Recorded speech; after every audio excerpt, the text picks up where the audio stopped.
Hi friends, I am Bipsai Priyanshu. I am the student of Standard 5, Kendra Vidyalaya Bhavani Patna. Today we discuss about chapter 2 of our book Math Mela.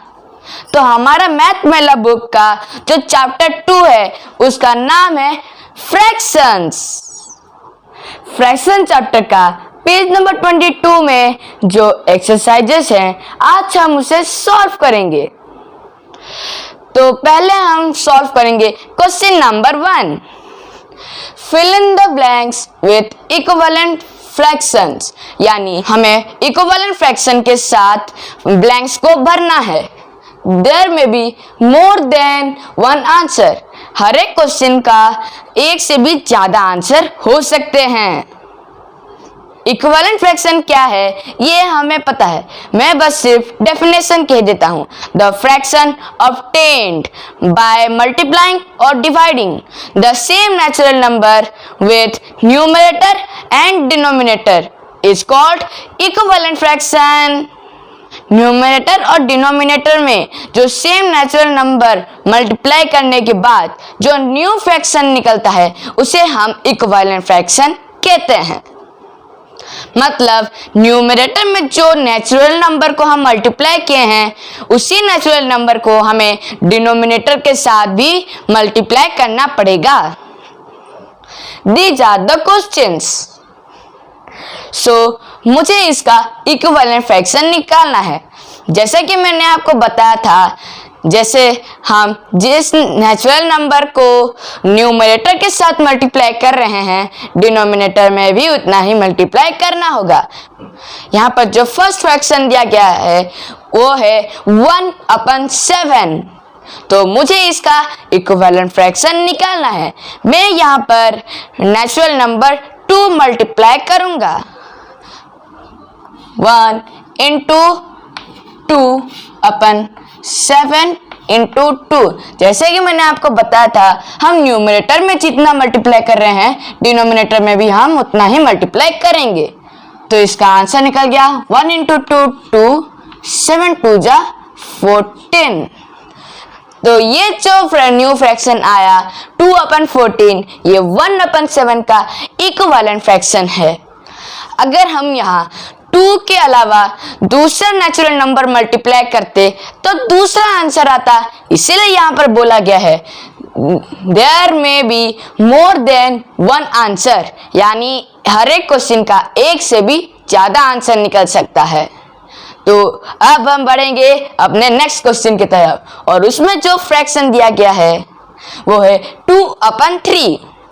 अब मैं इसका equivalent fraction निकालने के लिए इसमें 3 multiply करूंगा। मैं आपको फिर से बता देता हूं कि आप कोई भी नेचुरल नंबर को मल्टीप्लाई कर सकते हैं, लेकिन एक चीज का ध्यान रखना, न्यूमरेटर में जितना मल्टीप्लाई हुआ है डिनोमिनेटर में भी उतना मल्टीप्लाई होगा। मैं यहाँ पर 3 मल्टीप्लाई करूंगा। 2 into 3/3 into 3। अब हम इसका इक्विवेलेंट फ्रैक्शन लिखेंगे। 2 3 जा 6, 3 3 जा 9। अब ये जो नया फ्रैक्शन आया वो 2/3 का इक्विवेलेंट फ्रैक्शन है। अब हम इस क्वेश्चन पर बढ़ेंगे, क्वेश्चन नंबर 3, जिसमें फ्रैक्शन दिया गया है 3/4।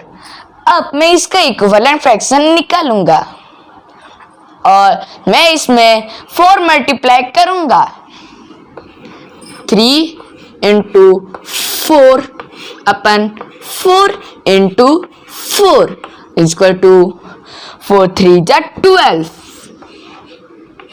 4 4 जा 16। अब ये जो नया फ्रैक्शन आया है 12/16 वो 3/4 का इक्विवेलेंट फ्रैक्शन है।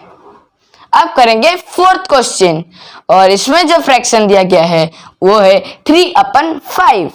अब मैं इसमें 5 मल्टीप्लाई करूंगा। 3 into 5/5 into 5 इक्वल टू 3 5 जा 15 और 5 5 जा 25।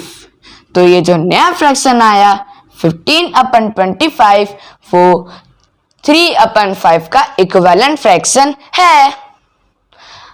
तो अब हम सॉल्व करेंगे क्वेश्चन नंबर 2।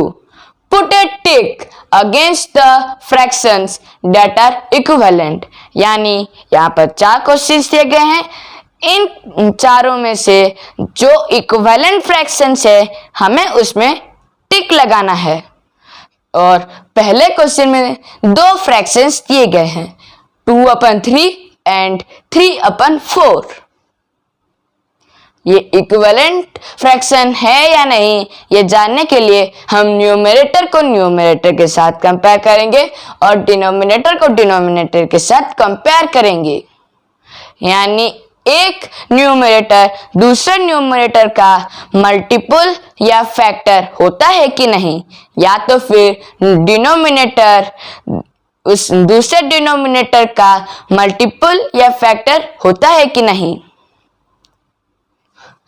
तो न्यूमरेटर में 2 और 3 दिया गया है और इन दोनों में से कोई ना ही किसी का फैक्टर है और ना ही किसी का मल्टीपल है, तो ये इक्विवेलेंट फ्रैक्शन नहीं हुए। अगर ये एक दूसरे का फैक्टर या तो फिर मल्टीपल होते तो ये इक्विवेलेंट फ्रैक्शन है कि नहीं, उसके लिए हम डिनोमिनेटर के पास जाते। सो these 2 fractions are not equivalent। Next हम सेकेंड क्वेश्चन करेंगे। इसमें 2 फ्रैक्शंस दिए गए हैं 3/5 एंड 6/10। तो पहले हम न्यूमरेटर को न्यूमरेटर के साथ कंपेयर करेंगे। तो 3 6 का फैक्टर है, तो 3 6 का फैक्टर है तो 3 2 जा 6। अगर 3 में 2 को मल्टीप्लाई करने से 6 आ रहा है, यानी 5 में भी 2 मल्टीप्लाई करने से 10 आ रहा है। सो these 2 fractions are equivalent। तो हम इसके सामने टिक लगा देंगे। और अब हम बढ़ेंगे थर्ड क्वेश्चन की तरफ। इसमें 2 फ्रैक्शंस दिए गए हैं 4/12 एंड 2/6। तो पहले हम 4 और 2 जो न्यूमरेटर है उनको कंपेयर करेंगे। 4 2 का मल्टीपल है, या तो फिर 2 के साथ 2 मल्टीप्लाई करने से 4 निकल रहा है, यानी 4 के साथ 2 डिवाइड करने से भी 2 निकलेगा। तो अब हम 12 के साथ 2 डिवाइड करेंगे और आंसर निकल रहा है 6, यानी ये 2 फ्रैक्शंस भी इक्विवेलेंट ही है। तो हम इसके सामने टिक लगा देंगे। अब हम बढ़ेंगे फोर्थ क्वेश्चन की तरफ। इसमें भी 2 फ्रैक्शंस दिए गए हैं 6/9 एंड 1/3। तो पहले हम न्यूमरेटर को कंपेयर करेंगे 6 और 1। 6 1 का मल्टीपल है, यानी 6 में 6 डिवाइड करने से 1 निकलता है, तो 9 में 6 डिवाइड करने से भी निकलना चाहिए। लेकिन 3 जो कि इसका फैक्टर है और 3 में 3 मल्टीप्लाई करने से 9 निकल रहा है।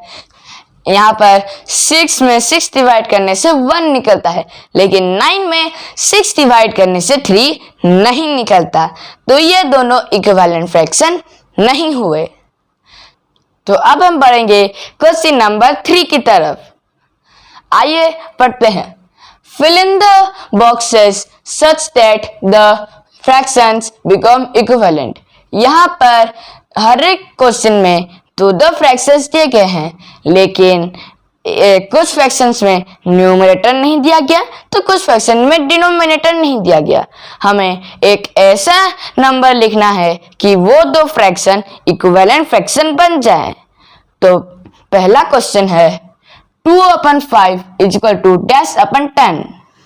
तो यहाँ 2 डिनोमिनेटर है, एक न्यूमरेटर नहीं है, तो हम 2 डिनोमिनेटर को कंपेयर करेंगे। तो यहाँ जो 2 डिनोमिनेटर है 5 और 10, और हमें पता है 5 2 जा 10, और डेफिनेशन कहता है कि यहाँ पर जितना जो नेचुरल नंबर तुम मल्टीप्लाई कर रहे हो ऊपर भी वही नेचुरल नंबर मल्टीप्लाई करोगे। 5 2 जा 10, यहाँ 2 मल्टीप्लाई हो रहा है, 2 2 जा 4 में 2 मल्टीप्लाई हुआ है तो 2 में भी 2 मल्टीप्लाई करना पड़ेगा। सो 2 2 जा 4। जो 4/10 आया वो 2/5 का इक्विवेलेंट फ्रैक्शन है। अब हम बढ़ेंगे सेकेंड क्वेश्चन की तरफ। 3/4 इज इक्वल टू -16। सो यहाँ पर 2 तो डिनोमिनेटर दिया गया है, एक न्यूमरेटर नहीं है। सो जो 2 तो डिनोमिनेटर है 4 and 16 और 4 में 4 मल्टीप्लाई करने से 16 होता है। तो 4 में 4 मल्टीप्लाई हुआ है यानी हमें 3 में भी 4 मल्टीप्लाई करना पड़ेगा। 3 4 जा 12। तो यहाँ पर जो 12/16 आया वो 3/4 का इक्विवेलेंट फ्रैक्शन है। अब हम आएंगे थर्ड क्वेश्चन पर जो कि है 4/7 इज इक्वल टू 8/10। यहाँ पर 2 न्यूमरेटर दिया गया है, एक डिनोमिनेटर नहीं है। तो हम यहाँ पर 2 न्यूमरेटर को कंपेयर करेंगे। 4 में 2 मल्टीप्लाई करने से 8 होता है, 4 2 जा 8।